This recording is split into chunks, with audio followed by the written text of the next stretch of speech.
orang beriman, pasti dia orang baik. Nah sekarang cek, sudah baik belum?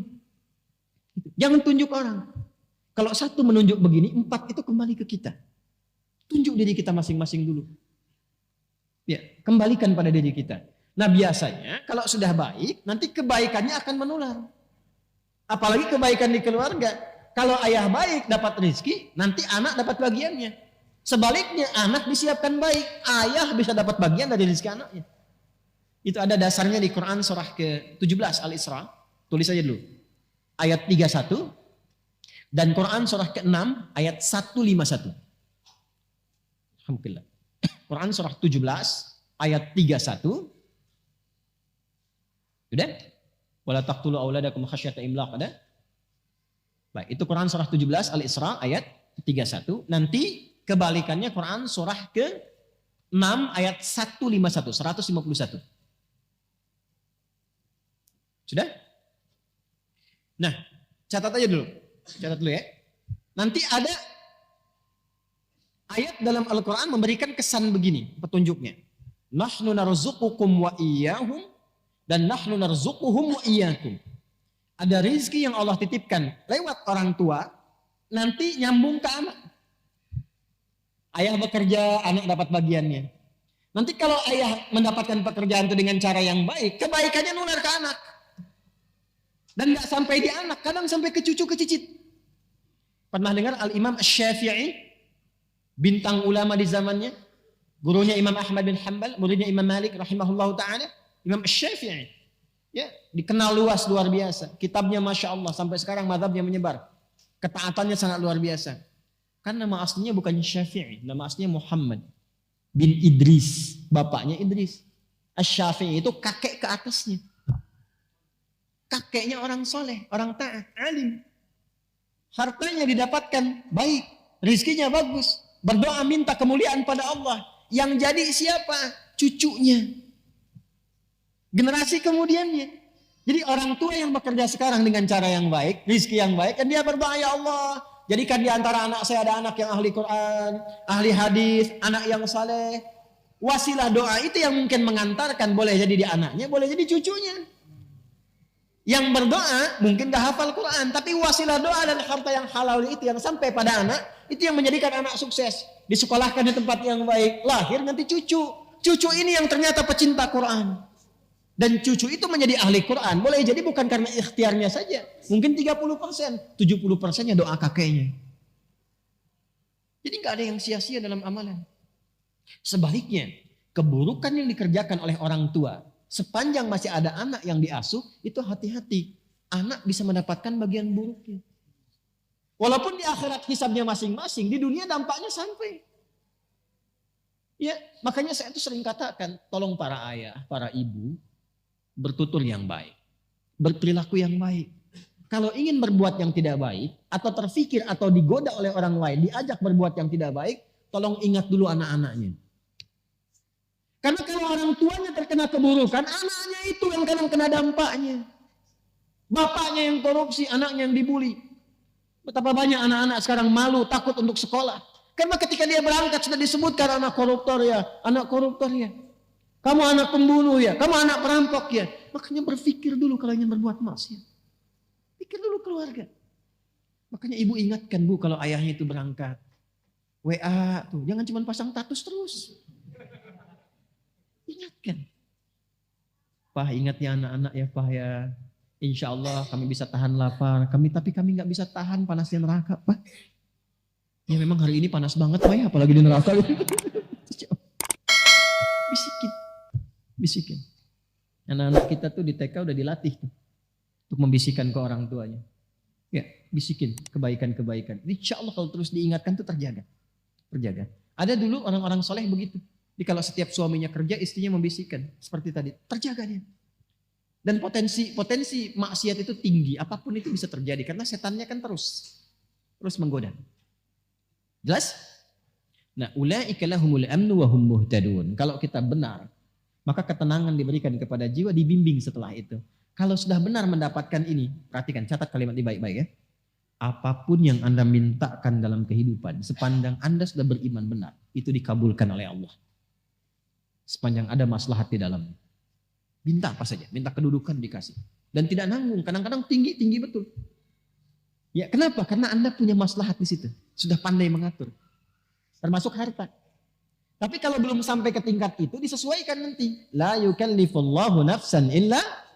Jangan sampai jadi beban. Bukan gak diberi, tapi disesuaikan. Ya Allah, saya itu udah tahajud. Saya juga udah baca Quran dan menghafal. Tapi kenapa saya minta mobil belum dikasih juga? Motor dulu. Motor aja belum bisa kamu kelola dengan baik. Nanti kalau sudah jadi mobil, datang mobil, sifat bisa berubah. Udah gak bisa buka pintu mobil. Halo? Ya waktu naik angkot kan sedekah. Begitu sudah punya mobil agak bagusan dikit gak bisa buka pintu kan sebelum dibukain. Ya? Ini baru punya motor udah keliling-keliling komplek kan? Assalamualaikum, ayo Pak ke masjid. Padahal cuma pengen ngasih tahu nih motor saya. Gitu. Hati-hati. Belum dilantik udah nyebar kartu nama. Lihat, taunya beda. Salah tulis gitu ya. Salah lantik. Ini kalau sudah ada iman tuh semua kelihatannya biasa. Harta biasa. Nggak ada bedanya. Antara terlihat banyak dengan sedikit. Nggak ada. Yang ada dalam hati itu bagaimana mengelola titipan ini supaya tidak berat ketika berpulang. Selalu begitu. Dan itu enak, nggak ada beban pada akhirnya. Nggak ada beban demi Allah saya katakan. Nggak ada beban. Anda tuh melihat 1 juta dengan 1 miliar. Sama aja. Kertas. Sama aja kan? Antum tuh tahu. Sama aja. Nggak ada bedanya. Ya, dan pada akhirnya sudah usang juga. Jadi problemnya cuma begini, itu 1 juta dengan 1 miliar, sama-sama habis juga kan? Sama-sama hilang ya. Saya tuh kadang suka begini, saya suka heran tuh. Kadang-kadang mau senyum sendiri, takut dikira orang aneh. Tapi ini perkara emang patut disenyumin. Orang berangkat gelap, kerja, capek begini, mencari sesuatu yang mau habis. Mencari sesuatu yang habis. Ya, berangkat, bahkan kadang ada yang berkelahi, ada yang berselisih. Memperebutkan sesuatu yang hilang. Ya, yang kalau dimakan keluar jadi kotoran, disimpan juga hilang juga. Terus hidupnya begitu aja, berangkat gelap, pulang gelap, kerja lagi, berangkat pagi, kerja, siang kerja, malam kerja lagi. Ya? Jadi nggak ada yang dalam hidupnya itu semua kerja bagus memang, tapi ketika dapat sesuatu hilang. Ya. Bahkan ada yang harta banyak tapi nggak punya waktu, sayang. Banyak miliarder, macam-macam triliuner dan sebagainya, hartanya banyak. Tapi kelihatan gak punya waktu, saya kasihan gitu ngelihatnya. Ya, hidupnya buat malam sampai tidur itu pun mimpinya tuh mimpi kerja. Ini kebijakan buat besok dulu. Kasihan. Ya. Ada orang harta banyak gak punya waktu. Ada yang kebalik. Waktunya banyak gak punya harta.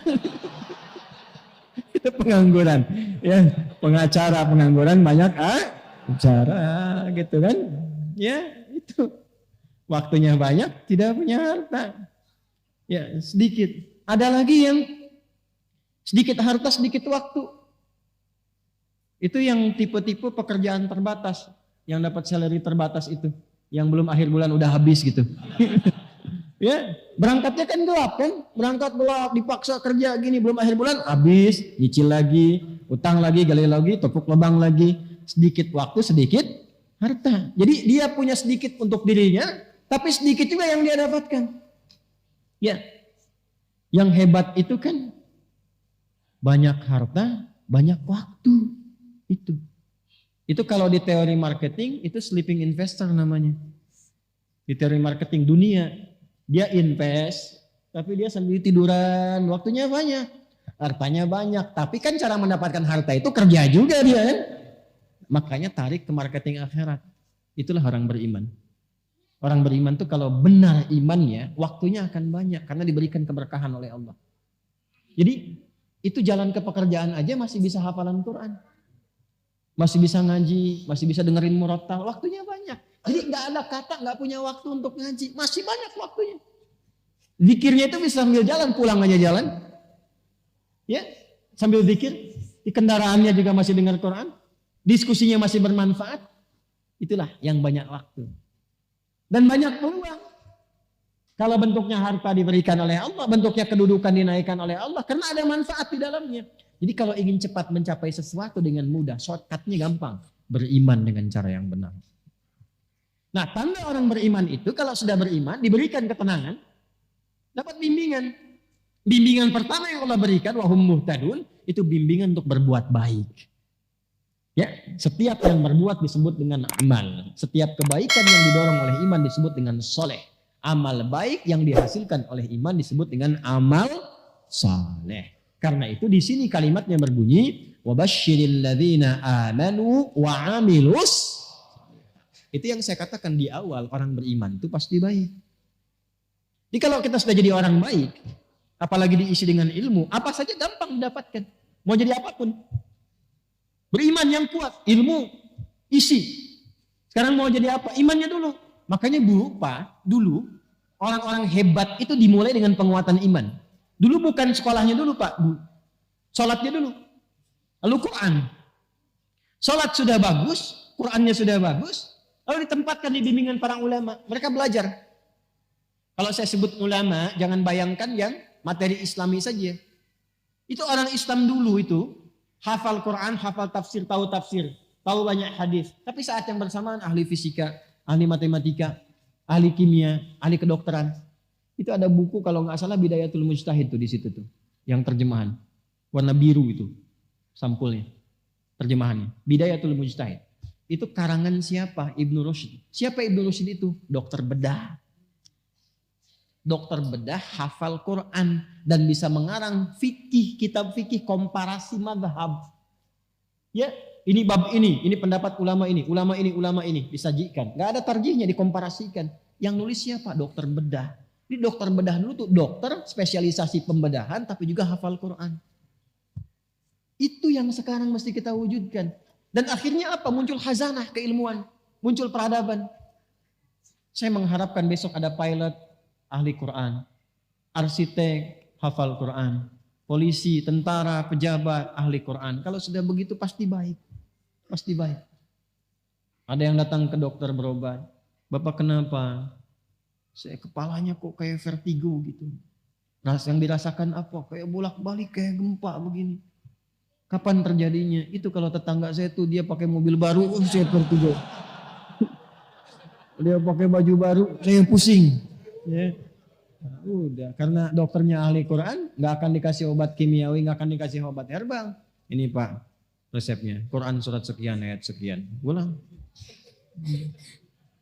Oh ini di mana apoteknya? Di masjid.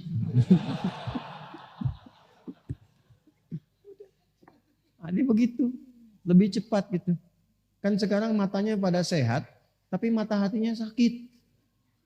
Dia bisa bedakan tuh sendal bagus, sendal jelek. Tapi pulang dia pakai sendal orang. Jangan terjadi di sini, ya. Karena kita ngaji. Paham? Nah ini, jadi kalau sudah begini, wabasyiril ladzina amanu wa amilus shalihat. Itu yang harus kita tanamkan pada jiwa, jadi orang baik. Tapi kebaikannya diisi oleh iman. Nanti kalau sudah konsisten, Allah akan tambahkan nikmatnya. Dan gak usah repot-repot. Mau masuk ke kampus bagus, nanti Allah tunjukkan. Mau dapat jabatan promosi, gak usah pakai rumus-rumus yang maksiat. Nyogok ini, itu, macam. Nanti ditunjukkan sendiri. Tiba-tiba datang orang baik, tiba-tiba datang komandan baik, dikasih referensi, tiba-tiba pimpinan mengarahkan. Bisa terjadi. Allah itu kalau sudah menetapkan seorang hamba baik, ditemukannya dengan yang baik lagi. Baik dengan baik terus. Dan menebarkan aura kemuliaan. Dan bisa menerima di posisi apa Allah tempatkan. Jadi cara berpikirnya begini. Allah kasih ini berarti yang diinginkan ini. Alhamdulillah ditempatkan di sini berarti harus ada kebaikan di tempat ini. Kalau dia sudah khatam nanti dipindahkan. Begitu cara berpikirnya. Jadi nggak sibuk nyari ini nyari itu, capek sendiri. Ya pulang ke rumah juga yang di rumah nggak dapat kebagian berkahnya. Ya berkah waktu, berkah kasih sayang, berkah perhatian, berkah macam-macam. Jelas? Baik. Nanti kalau sudah seperti itu pulang ke akhiratnya pun mendapatkan penerimaan terbaik. Ya dari hasil amal soleh yang dihasilkan lewat imannya. Penerimaan itulah yang menghasilkan jannah. Ya dan dia berhak mendapatkan itu. Haknya itu yang menggunakan kata anna dan lahum yang kemarin saya bahas. Wabasyiril ladzina amanu wa amilus salihati anna lahum jannatin tajri min tahtihal anhar.